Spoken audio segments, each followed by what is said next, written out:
Take 3 daily podcast here. Emergency podcast coming to you on a Saturday morning. I'm actually recording this. I'm going to do it quicker here because I have to go to work. I have to make some money for the family. But I just want to touch one thing here because there's a lot going on. This is a big weekend, sometime weekend, of course, and we might do another daily podcast between now and Sunday because we have to take over tomorrow, too, on top of that also, too. But I had to get on here real quick solo because I needed to get this on my chest. Last night, the return of one CM Punk, AEW Rampage, the worst kept secret in the last month or so. We've been hearing rumors about him being back after 7 years, leaving the WWE, coming to AEW. But of course, nothing was ever set in stone, And I was excited about last night because last night, of course, he had SmackDown, the go home show on SmackDown last night, and then you have, of course, AEW Rampage, the first dance, and it's in Chicago, which is also where CM Punk is from. So kind of all the stars aligned and it made sense and all that. But what I wasn't prepared for was the reaction, the pop. Like we figured, okay, well maybe they'll tease this thing all night long, and then at some point you'll see him and that's it. I love that AEW from the word go, 10 o'clock, 10 p.m. Eastern time, just rip the band-aid off, saying let's go. Let's just get the cat out of the bag now. There's no point holding up. What I wasn't prepared for was the pop. The pop was insane. In fact, I'm going to play you the first minute of the pop between them chanting for CM Punk and then him coming out to the music of Living Color Personality. Insane. Listen to this pop.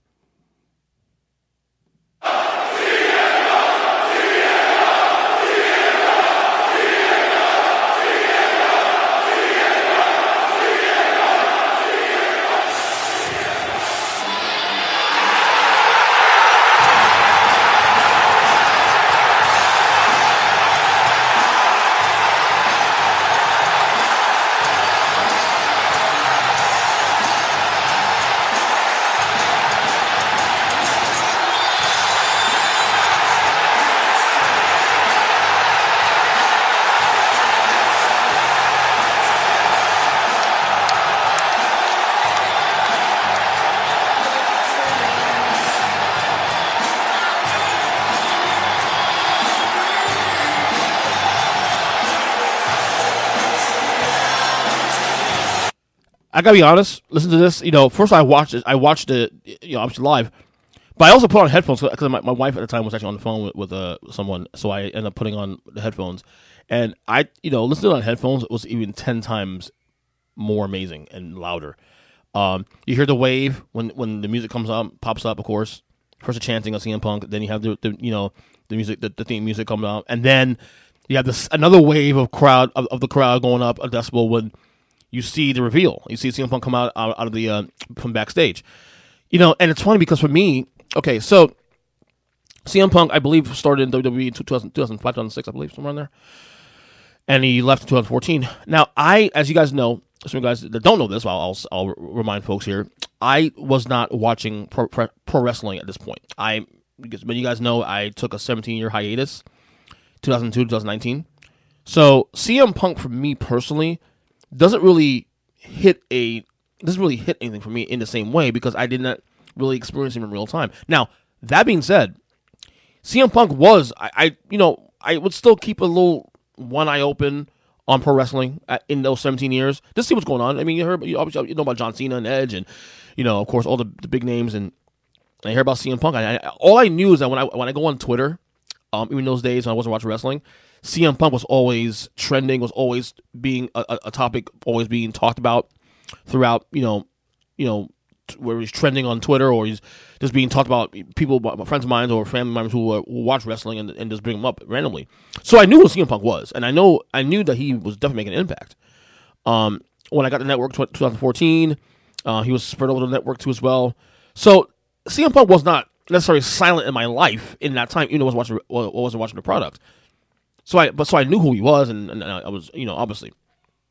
But it didn't hit the same nerve because I didn't experience it in real time. It wasn't until I got back into wrestling in 2019 that I really started to go back and watch the Impact.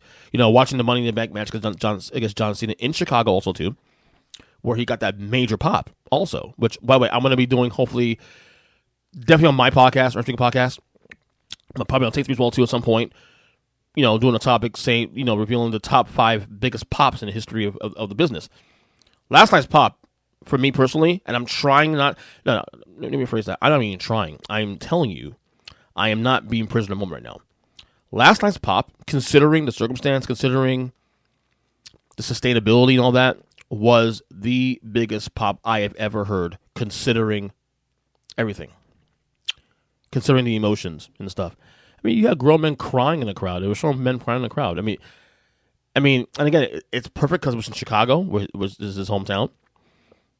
So, and of course, there's a lot of opinions about CM Punk and what can he do for AEW? Could he help AEW? His speech, obviously, threw some jabs at WWE, of course, not mentioning them because he can't really do that. But, there's a lot of people I'm talking to, like there's a couple of friends of mine who just recently stopped watching the product, who've now, because CM Punk is back, are actually considering coming back to the product now, watching the product again, or watching pro wrestling as a whole again. So CM Punk, in some cases, and I went over this on the big show on Thursday, that we were talking about Roman Reigns' comments about comparing CM Punk to say The Rock and John Cena, and whether or not CM Punk is a needle mover. Well, CM Punk is a needle mover to some degree. He may not be a needle mover in the same way outwardly, like in mainstream Hollywood, but John Cena and The Rock are mainstream stars. Within the wrestling parlance, though, and I think last night kind of confirmed this, is that CM Punk, at least right now for the short term, and we'll see what goes long term, at least right now, CM Punk is a needle mover.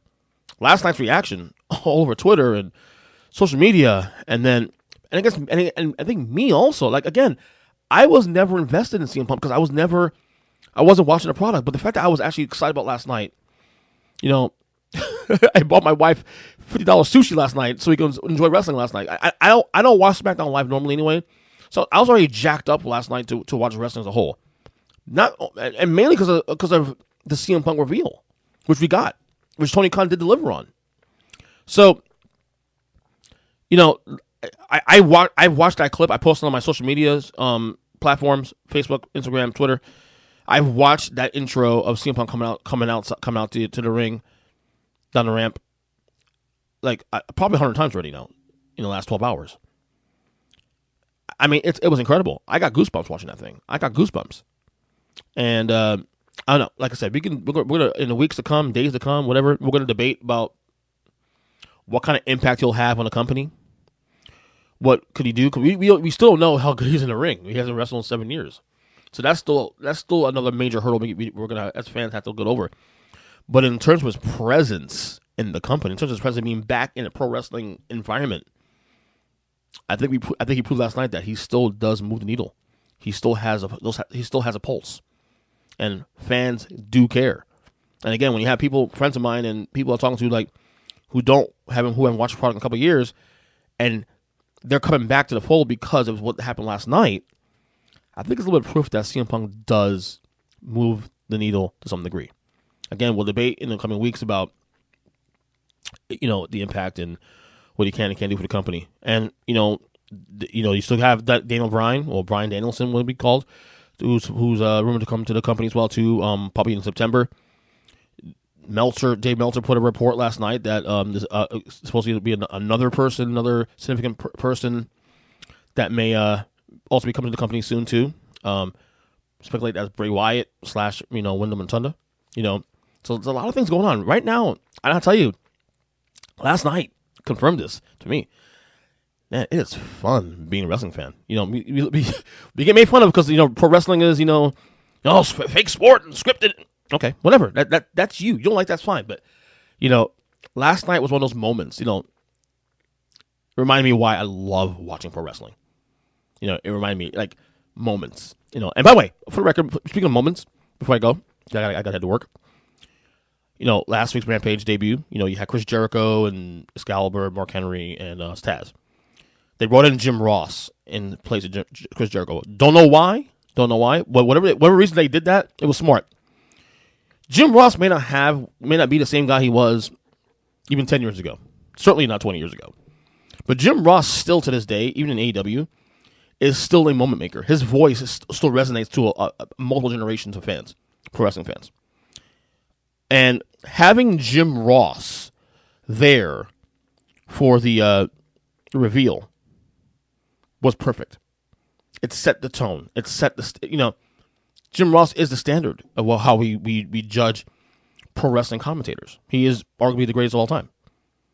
So having him there, as opposed to Chris Jericho, who I've been critical already last week because he's too loud and boisterous and too much, you needed someone that can create the moment, and Jim Ross was there to create the moment.